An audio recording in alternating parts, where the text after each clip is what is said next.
Assalamualaikum warahmatullahi wabarakatuh. Apa kabarnya semua? Semoga kalian baik-baik saja. Kali ini saya akan membahas alur novel Donghua Swallowed Star. Tanpa basa-basi, yuk langsung disedot.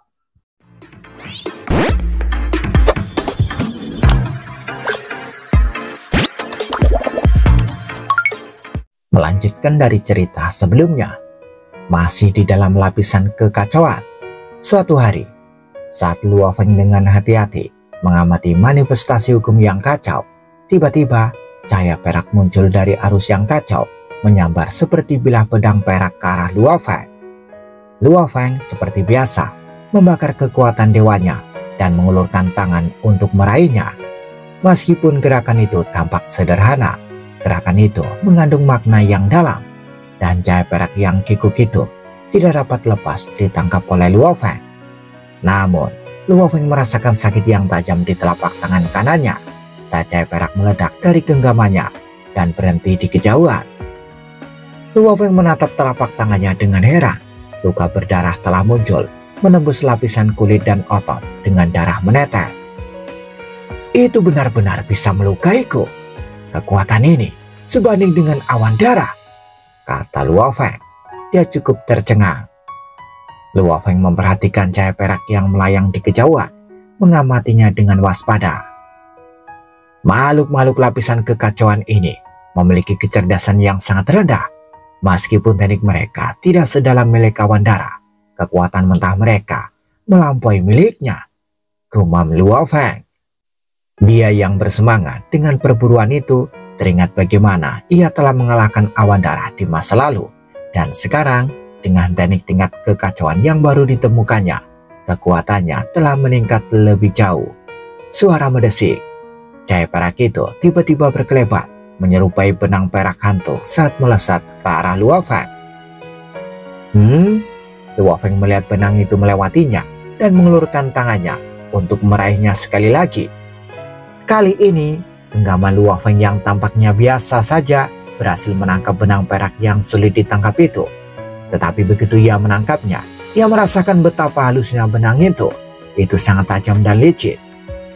Dengan gerakan cepat, benda itu terlepas dari telapak tangannya, meninggalkan luka dalam di tangan Luo Feng. Bus, bus, bus.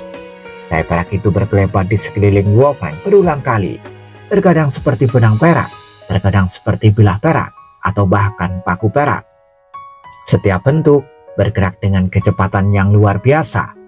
Meskipun Luo Feng berjuang untuk menangkapnya, cahaya itu meninggalkan beberapa luka berdarah padanya. Menarik, Luo Feng tersenyum saat melihatnya. Aku perlu menunjukkan keterampilan nyata untuk menangkapnya, gumam Luo Feng. Suara mendesik. Cahaya perak mencoba menyerang Luo Feng lagi. Kali ini, Luo Feng mengulurkan tangannya dan kelima jarinya menyebar seperti 5 pilar yang menjulang tinggi, menyelimuti ruang di sekitarnya. Dalam sekejap, cahaya perak itu terperangkap, seolah-olah telah terperangkap dalam sangkar tanpa celah untuk keluar. Ini adalah salah satu teknik baru yang dipahami Luo Feng, gerakan tersebar yang dikenal sebagai penyegelan surga 5 arah. Dalam hal kekuatan, jurus-jurus itu bahkan melampaui 6 bilah pertama dari 9 tebasan alam penghancur. Bus! Cahaya perak panjang dan tipis berjuang untuk melarikan diri, tetapi benda itu tersangkut di antara jari Luo Feng dan tidak dapat lepas. Aku ingin melihat terbuat dari apa makhluk kecil ini. Ia sangat kecil, namun sangat kuat, gumam Luo Feng. Dia menggunakan teknik Annihilation yang langsung membakar kekuatan dewanya hingga batas maksimal. Retakan, Luo Feng menggerakkan kekuatannya. 5 jarinya tiba-tiba menggerakkan kekuatan jauh melampaui batas sebelumnya, berniat untuk mencabik-cabik makhluk perak itu. Saat dia mengerahkan tenaganya, Luo Feng terkejut saat mengetahui bahwa makhluk perak itu sangat kuat dan tidak dapat dicabik-cabik. Aku tidak bisa mencabik-cabik tubuhnya, bahkan dengan kekuatan dewaku yang membara hingga ekstrim. Luo Feng terkejut. Untungnya aku telah memahami teknik tingkat kekacauan Jika tidak, aku tidak akan tahu bagaimana cara menghadapinya, kata Luo Feng. Dia memegang makhluk perak itu di satu tangan, sementara jari telunjuknya di tangan lainnya terbakar oleh kekuatan dewa. Ia menggunakan satu-satunya teknik tingkat kekacauan yang telah dikuasainya, yaitu sempurnakan hati. Dan dengan sapuan jarinya yang lembut, seolah-olah sedang membedah kekosongan, ia mengiris tubuh makhluk perak itu. Tubuh makhluk perak itu langsung terpotong menjadi dua. Saat jari Luo Feng melewatinya, dia bisa merasakan ketangguhan tubuh makhluk perak itu. Setelah terbelah, ketangguhan tubuh perak itu menurun drastis dan kilonya meredup drastis. Luo Feng mencengkeram kedua bagian makhluk perak itu dengan kedua tangan dan tiba-tiba mengerahkan tenaga. Ledakan. Dua bagian tubuh perak itu hancur berkeping-keping menjadi tetesan perak yang tak terhitung jumlahnya. 109 tetes perak, gumam Luo Feng. Dia mengamati tetes-tetes perak di depannya. Setiap tetes masih mencoba untuk bergabung kembali, tetapi begitu mereka terbagi menjadi bentuk paling dasar sebagai tetes-tetes perak, kekuatan mereka melemah secara signifikan. Dengan gelombang kekuatan dewanya, Luo Feng mencegah mereka menyatu. Tetesan-tetesan perak ini, gumam Luo Feng. Dia memeriksanya dengan seksama, memperbesar tetesan-tetesan perak itu miliaran kali dalam penglihatannya hingga tampak seperti bintang-bintang besar. Tetesan perak itu bahkan ketika diperbesar miliaran kali tetap berbentuk bola sempurna, sangat halus di permukaan. Luo Feng samar-samar dapat melihat jejak hukum yang kacau di permukaannya dengan beberapa jejak menembus bagian dalam tetesan perak itu. Luo Feng dengan lembut mengusap jarinya di atas tetesan perak dan tetesan itu segera hancur menjadi kabut perak dan manifestasi hukum-hukum kacau. Luo Feng memperhatikan dengan seksama. Saat kabut perak menghilang, hukum-hukum kekacauan yang telah mengeras juga memudar, dan tetesan perak itu pun musnah seluruhnya. Tidak heran kalau licin sekali. Setiap tetesan perak sebenarnya mengandung hukum kekacauan yang lengkap dan mewujudkan karakteristik kekacauan emas dan kekacauan air, kata Luo Feng. Makhluk-makhluk lapisan kekacauan yang pernah kutemui sebelumnya memiliki tubuh yang hanya mengandung sebagian hukum kekacauan. Namun makhluk perak ini memiliki hukum kekacauan yang lengkap, gumam Luo Feng. Dia menyadari perbedaan kekuatan antara menahan hukum kekacauan parsial dan hukum kekacauan menyeluruh terlihat jelas. Kumpulkan. Dengan pikirannya, Luo Feng mengumpulkan sisa 108 tetesan perak ke dalam menara bintang. Di salah satu ruang di dalam menara bintang, 108 tetesan perak muncul dari udara tipis terpisah secara alami oleh ruang. Luo Feng lalu menyatukan dua tetesan perak itu dan keduanya menyatu secara alami. Saat setiap tetesan menyatu, setelah 10 tetesan menyatu, mereka membentuk benang perak yang sudah cukup kuat. Ketika 108 tetesan menyatu, mereka membentuk cahaya perak asli. Bahkan ketika digabungkan sepenuhnya, kekuatan makhluk perak itu tidak meningkat secara signifikan. Semakin banyak tetesan perak, semakin kuat kekuatannya, tetapi tampaknya ambang batas tertentu harus dicapai sebelum perubahan kualitatif terjadi. Ini hanya lebih dari 100 tetesan. Jika ada 10.000 atau 1.000.000 tetesan, mungkin itu akan mencapai kekuatan makhluk tingkat kekacauan, pikir Luo Feng. Luo Feng dengan cermat mengamati cahaya perak yang tersimpan di menara bintang. Cahaya perak itu melesat dengan gelisah di dalam ruang di menara bintang, tetapi tidak dapat melarikan diri. Aku pernah mendengar bahwa makhluk lapisan kekacauan memakan energi kekacauan, gumam Luo Feng. Dengan sebuah pikiran, Luo Feng melemparkan beberapa keping kristal kekacauan ke makhluk perak itu. Cahaya perak itu terbang cepat ke arah kristal-kristal yang kacau melilitnya dan mulai menggerogotinya perlahan-lahan. Kekuatan makhluk lapisan kekacauan terkait dengan hukum kekacauan di dalam tubuh mereka. Sayangnya, aku tidak dapat melihat makhluk-makhluk itu dengan kekuatan tingkat kekacauan, pikir Luo Feng. Menurut informasi, semua makhluk lapisan kekacauan dengan kekuatan setingkat master kekacauan telah ditangkap hidup-hidup dan dibawa pergi karena mereka sangat didambakan bahkan oleh Raja Dewa. Sepertinya makhluk-makhluk lapisan kekacauan yang langka dan kuat ini dapat ditangkap dan dipelihara untuk dipelajari dalam jangka panjang, pikir Luo Feng saat ia melihat sekilas beberapa penerapan khusus hukum-hukum kekacauan dari makhluk-makhluk itu. Kembali ke rumah Luo Feng di miniatur alam semesta. Zuanju, kau jarang sekali mengunjungiku. Luo Feng sendiri yang menuangkan anggur buah untuk Zuanju. Cobalah, ini adalah anggur buah yang kubuat dengan mengumpulkan berbagai buah dari miniatur alam semestaku dan bereksperimen berkali-kali. Rasanya cukup enak. Zuanju menyesapnya dan memuji. Rasanya sangat lezat. Aku tidak menyangka kau ternyata seorang pembuat anggur yang sangat ahli. Hanya hobi kecil, kata Luo Feng sambil menyeruput minumannya sendiri. Kali ini aku di sini untuk mengucapkan terima kasih, Zuanju berkata dengan penuh emosi. Untungnya saat itu kau memberiku warisan alam 9 iblis. Setelah berkultivasi di benua asal, akhirnya aku berhasil menembus level dewa sejati abadi. Kau berhasil, Luo Feng sangat gembira. Semakin kuat ras manusia, semakin bahagia dia. Catatan ya, Zuanju ini guru origin. Cepat ada yang lupa. Lanjut. Di benua asal, pemahaman hukum menjadi jauh lebih jelas. Dan dengan warisan ini, akhirnya aku berhasil menembusnya. Jalan hukum memang sulit, namun setelah terobosan ini, hari-hariku di benua asal akan jauh lebih mudah, kata Zuanju sambil tersenyum. Luo Feng mengangguk. Akhirnya kerja kerasmu terbayar.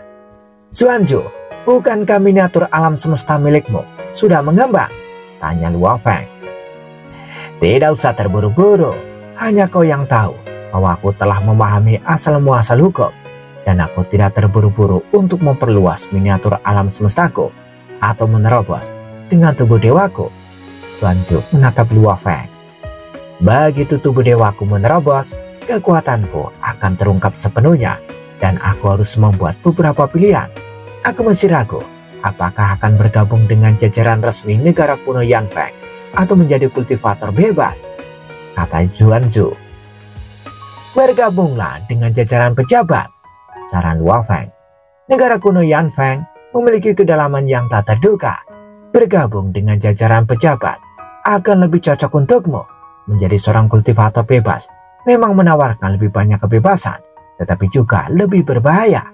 Selain itu, di masa depan, aku juga harus menuju ke negara kuno Yanfeng, kata Luo Feng. Kau juga akan pergi ke negara kuno Yanfeng? Wajah Zuanju berseri-seri karena gembira. Itu akan memakan waktu yang cukup lama, kata Luo Feng. Aku akan mengikuti saranmu dan bergabung dengan jajaran pejabat, Zuanju memutuskan tanpa ragu. Ini adalah bagian kedua dari alam 9 iblis yang berisi banyak teknik rahasia di tingkat dewa sejati abadi, kata Luo Feng sambil menyerahkan batu memori kepada Zuanju. Kamu tidak perlu berlatih ilusi hanya untukku. Zuanju langsung menolak karena khawatir hal itu akan mempengaruhi jalur kultivasi Luo Feng. Aku telah mengolah banyak jalur untuk mengumpulkan pengalaman demi mencapai level kekacauan, kata Luo Feng tersenyum. Kalau begitu, terima kasih. Zuanju menerima batu memori itu dan menerima informasi yang terkandung dalam bagian kedua dari alam 9 iblis. Menerima warisan ini, Zuanju semakin menyadari kesenjangan antara dirinya dan Luo Feng. Dia baru saja mencapai tingkat dewa sejati abadi. Namun, salah satu ilusi Luo Feng sudah berada di puncak level dewa sejati abadi. Kekuatan sejatinya mungkin bahkan lebih mengerikan. Sekarang, aku akan maju dan menerobos sepenuhnya, kata Zuanju sambil berdiri. Luo Feng juga berdiri untuk mengantarnya pergi. Pada hari-hari berikutnya, kota Huyang yang menikmati masa damai yang langka, Sekte Bayangan Hati juga mengumpulkan beberapa anggota elit yang telah tersebar di benua asal untuk waktu yang lama, lagi pula untuk menyerang negara kekacauan semakin banyak kekuatan, semakin baik. Namun, mengumpulkan anggota elit ini, beberapa di antaranya jauh dari kerajaan Xi, dan meyakinkan mereka untuk bergabung dalam pertempuran bukanlah tugas yang mudah. Sementara itu, Luo Feng fokus pada kultivasinya, hakikat kehidupan, hakikat kehancuran, kultivasi di lapisan kekacauan, 3000 diagram binatang bencana kekosongan. Luo Feng merasakan bahwa ia membuat kemajuan yang lambat, namun pasti setiap hari. Waktu berlalu, dan sebelum dia menyadarinya, 5 era telah berlalu. Scene berganti. Di kota Huyang, paviliun bunga impian. Luo Feng tiba di paviliun bunga impian bersama 2 pelayannya, Morosa dan Moyu Qingyan. "Tuan Luohe ada di sini." "Itu Tuan Luohe." Seluruh paviliun bunga impian menjadi heboh. Baik tamu lain maupun anggota paviliun, semua perhatian tertuju pada Tuan Luohe. "Bunga impian menyapa Tuan." Pemilik paviliun bunga impian menghampiri musisi muda Aloya untuk menyambutnya. Senyumnya berseri-seri. "Tuan, apakah Anda ingin duduk di tempat biasa?" "Iya, tempat biasa," jawab Luo Feng sambil tersenyum. "Silakan ikuti aku." Bunga impian memimpin jalan. Tak lama kemudian, mereka tiba di Aula Lensing. Saat ini, Aula Lensing hanya diperuntukkan bagi Tuan Luohe, sementara tamu terhormat lainnya diarahkan ke aula lainnya. Karena si Jagal Hitam telah membawa murid-muridnya untuk mengikuti Putri Yusui Tianyu ke ibu kota kerajaan, Luo Feng biasanya datang ke paviliun bunga impian untuk makan malam mewah dan jarang mengunjungi tempat lain. "Silakan tuanku." Bunga impian secara pribadi menuangkan anggur untuk Luo Feng dan tetap berada di sisinya. "Tidak perlu sopan santun seperti itu, Master Pavilion. Apakah Anda punya barang baru akhir-akhir ini?" tanya Luo Feng sambil tersenyum. "Mengetahui bahwa kamu menyukai musik, aku telah menciptakan lebih dari 10 karya baru," jawab bunga impian. "Kalau begitu, aku ingin sekali mendengarnya," kata Luo Feng sambil menunjukkan kesopanannya kepada Master Pavilion. "Aloya, kamu boleh mulai bermain," perintah bunga impian. Luo Feng mulai menikmati pertunjukan itu. Musik muda Aloya sangat fokus pada musiknya. Ilusi musikalnya telah meningkat pesat dibandingkan dengan 30 era yang lalu. Namun dengan tekad Luo Feng yang sekarang berada di level Raja Dewa, musik dan ilusi Aloya tidak banyak berpengaruh padanya. Itu hanyalah hiburan sederhana saat makan. "Ilusi musikal Aloya sungguh luar biasa," puji Luo Feng setelah Aloya selesai bermain. "Terima kasih tuanku." Aloya membungkuk hormat. Meskipun ia merasa sedikit kecewa, ia tahu bahwa di masa lalu Tuan Luohe sangat tenggelam dalam ilusi musiknya, bahkan sampai meneteskan air mata. Tapi sekarang ia hanya mendengarkan sambil tersenyum. "Aku masih belum cukup terampil, sulit untuk membuat Tuan terkesan lagi," pikir Aloya. Dia telah bekerja keras, tetapi kemajuannya di jalur ilusi telah mencapai puncak level dewa sejati ruang hampa, dan harapan untuk menjadi dewa sejati abadi tampaknya tidak tercapai. Aloya mundur ke samping. Bunga impian yang duduk di dekatnya memiliki kelopak bunga yang berkibar di sekelilingnya dengan kepingan salju yang terbentuk secara alami, dan musik mulai dimainkan dengan sendirinya. Menggunakan unsur-unsur dunia sebagai instrumennya, kekuatan ilusi musikalnya yang telah mencapai tingkat dewa sejati abadi berada di luar imajinasi. Luo Feng secara aktif menggunakan metode 7 emosi yang memurnikan hati, yang sangat memperkuat kekuatan ilusi musikal yang memungkinkannya untuk benar-benar tenggelam. Sebagai tamu terpenting di paviliun bunga impian, Master Pavilion sangat menyadari kesukaan Luo Feng. Karya-karyanya yang baru diubah dirancang untuk membangkitkan emosi terdalam di hati Luo Feng. "Mengapa Tuan sangat menyukai musik ini?" Morosa yang sedang makan dan minum di dekatnya bergumam pada dirinya sendiri.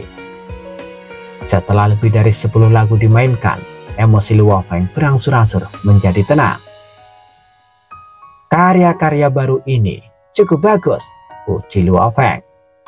"Terima kasih tuanku." Jawab Bunga Impian penuh terima kasih.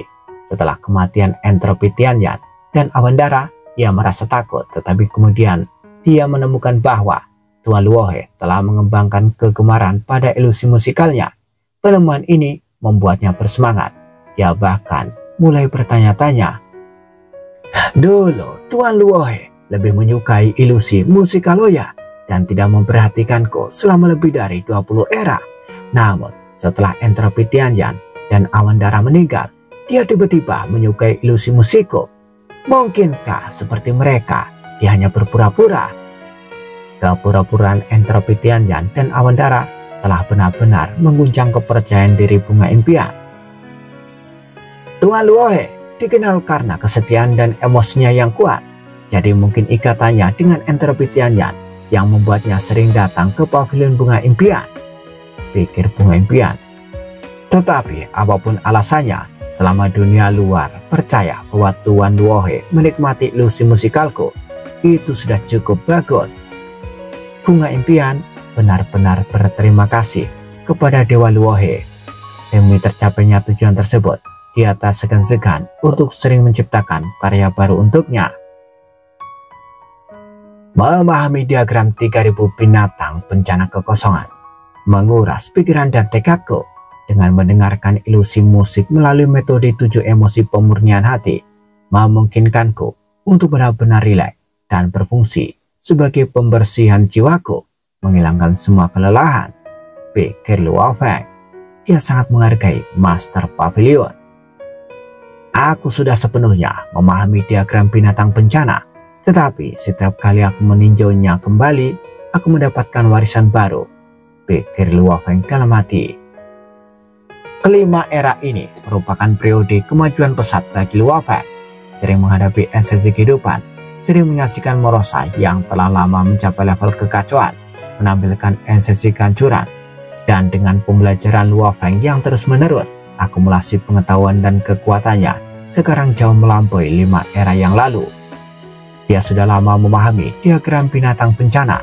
Sekarang ia hanya mengulanginya berulang kali. Ia juga sesekali mengunjungi lapisan kekacauan. Selama berabad-abad, ia telah menangkap lebih dari 10 makhluk seperti makhluk cahaya perak yang mengandung hukum kekacauan yang lengkap. Seiring dengan bertambahnya kekuatannya, menangkap mereka menjadi semakin mudah. Tanpa kesempatan ini, bahkan 500 era kultivasi tidak akan bisa menyamai kemajuan yang telah kebuat dalam 5 era ini, pikir Luo Feng, yang menyadari betapa berharganya kesempatan yang telah diterimanya. Hanya esensi kehidupan saja yang telah menghasilkan kemajuan pesat dalam kekuatan. Tingkat pemahaman dan akumulasi saat ini melampaui Awandara, Luo Feng merenung. Tetapi aku masih belum memahami hukum kekacauan. Dia mengerutkan kening. Jalan hukum memang lebih menantang daripada jalan garis keturunan. Pada siang hari, Kota Huyang berada pada kondisi puncak sibuk dengan banyak sekali petani yang memasuki berbagai gerbang kota. Sebuah perahu sedang terbang melayang di atas Kota Huyang. Di dalam perahu terbang itu berdiri 19 sosok dengan seorang pria bermata 3 memimpin mereka. Lelaki bermata 3 itu mengenakan jubah abu-abu, memandang ke arah hamparan Kota Huyang melalui dinding perahu. Sambil tersenyum, ia berkata, "Ini adalah Kota Huyang, fondasi masa depan sekte bayangan hati kita. Sekte bayangan hati kita akhirnya akan memiliki tempat yang bisa disebut rumah." 18 tokoh lainnya merasakan berbagai emosi. Banyak dari mereka yang awalnya meninggalkan sekte bayangan hati dan menetap ke tempat lain.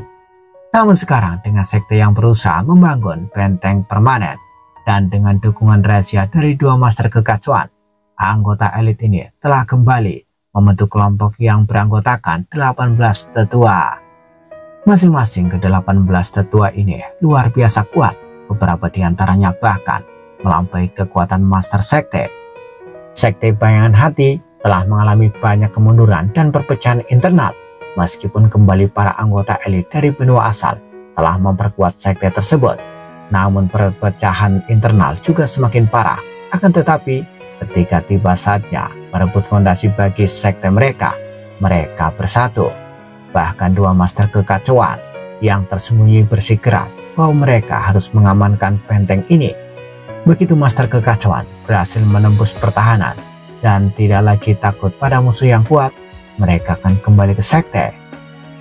Tidak seorang pun di seluruh negara kekacauan 9 Jiang dapat menghentikan kita, kata pria bermata 3 itu dengan percaya diri. Bahkan jika Cui Jianghao muncul, dia akan ditangani oleh Lu Yinhao. Kita hanya perlu menyapu bersih semua dewa sejati abadi. Bahkan dalam kondisi kita yang lemah, sekte bayangan hati dapat dengan mudah menyatu bersih dewa sejati abadi dari negara kekacauan, kata Luo Feng, terbentuk dari air yang mengalir. Saya mendengar bahwa tokoh yang paling merepotkan di kota Huyang adalah Tuan Luohe. Saya ingin menguji kekuatannya secara pribadi, kata seorang tetua yang buta. Penatua Xinyan, tubuh Luohe sangat kuat. Hanya Anda yang memiliki kekuatan untuk menghadapinya. Tanpa Penatua Xinyan, kita mungkin harus mengandalkan formasi untuk menghadapi Tuan Luohe. Semua tetua lainnya berbicara dengan hormat. Mereka semua memiliki rasa takut tertentu terhadap tetua Xinyan ini. Semuanya, lelaki bermata 3 itu memandang ke sekeliling ke 18 tetua. Biarkan kota Huyang gemetar ketakutan karena sekte bayangan hati kita. Sepakat, hahaha. 18 tetua dipenuhi dengan semangat juang, masing-masing memimpin sekelompok besar dewa sejati abadi, dewa sejati ruang hampa, dan pengikut dewa sejati. Kapal terbang itu tiba-tiba membakar dan di sekitarnya muncul armada kapal terbang besar. Dalam sekejap, lebih dari 1000 kapal terbang besar melayang di atas kota Huyang. Pemandangan itu menarik perhatian banyak petani di kota Huyang dan juga pemerintah kota. Ledakan, serangkaian harta rahasia besar seperti legiun terwujud di langit. Hahaha, kami sudah lama menunggu hari ini tiba. Entah mereka itu makhluk humanoid raksasa, binatang buas yang sangat besar, danau yang menyeramkan, tanaman besar, atau makhluk pungguk yang menenteng pedang di punggungnya. Sebanyak 139 harta rahasia jenis legiun besar muncul secara bersamaan. Harta karun rahasia jenis legiun milik sekte bayangan hati masing-masing memiliki sedikitnya 10 dewa sejati abadi dan puluhan ribu dewa sejati ruang hampa yang memimpin mereka tanpa ada dewa sejati yang terlihat. Sebaliknya, Legiun Huyang biasanya hanya memiliki 1 dewa sejati abadi, puluhan ribu dewa sejati ruang hampa, dan tujuan dewa sejati yang memimpinnya. Sekte bayangan hati dengan menambahkan lebih banyak dewa sejati abadi dan menyingkirkan dewa sejati telah menciptakan kekuatan yang bahkan lebih tangguh. Ribuan perahu terbang besar juga dipenuhi oleh para pengikut. Belum lama ini mereka adalah sekte besar dengan 3 master kekacauan. Setelah 5 era mengumpulkan murid-murid besar dari berbagai tempat, mereka sekarang memiliki hampir 40% dari kekuatan mereka sebelumnya. Para pengawal Huyang yang bergegas mendekat dipenuhi rasa takut saat mereka melihat ke 139 harta rahasia besar sejenis legion dan kapal terbang yang megah. Auranya menakutkan. Apa tujuanmu datang ke kota Huyang? Seorang komandan Garda Huyang bertanya dengan gugup. Bersambung bagaimana kelanjutan kisahnya? Tunggu jawabannya di episode selanjutnya. Dadah, semoga paham.